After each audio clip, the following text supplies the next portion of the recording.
Lara Lewington, a mum too, so you're kind of doubling. How worried are you about what's happening with Snapchat? Just explain. It's a very nuanced thing as to how scared we should be or not, because the world is changing and obviously we need our children to grow up in the world that they're going to. It's been built into Snapchat. By the way, when you say it uses chat, also provide age-appropriate content.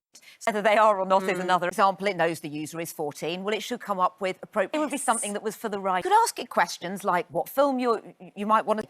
What should I do it one-on-one? So let's see. Same question plenty of times, as I've shown some of the crew. That's not necessarily consistent. It was telling me up with a question saying, I'm eating, can give information, particular case. It all thinks some parents are not particular.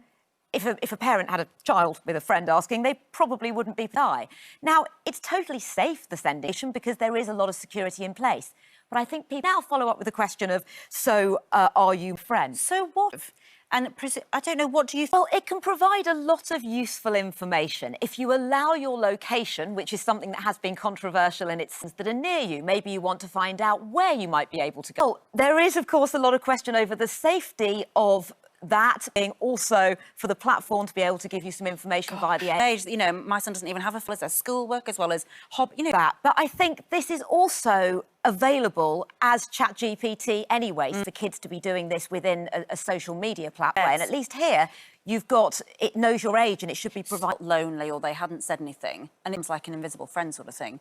Let's do it right now. I don't have my location turned on. About the risks of AI, to also talk about the possibilities that are out. Offer therapy via AI. You know, and it's often the difference between nothing or having that.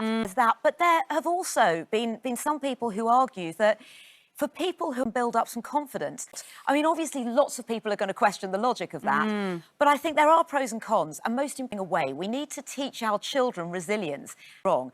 In the research... And also, it's not always... Because it's just AI is... ChatGPT works on the statistical probability of what word comes next. So it doesn't actually know anything. It's working on what is likely... What we've already put... But who knows how children will react to it. But it's nice to have your sort of fickle subject. It's quite reassuring, I have to say.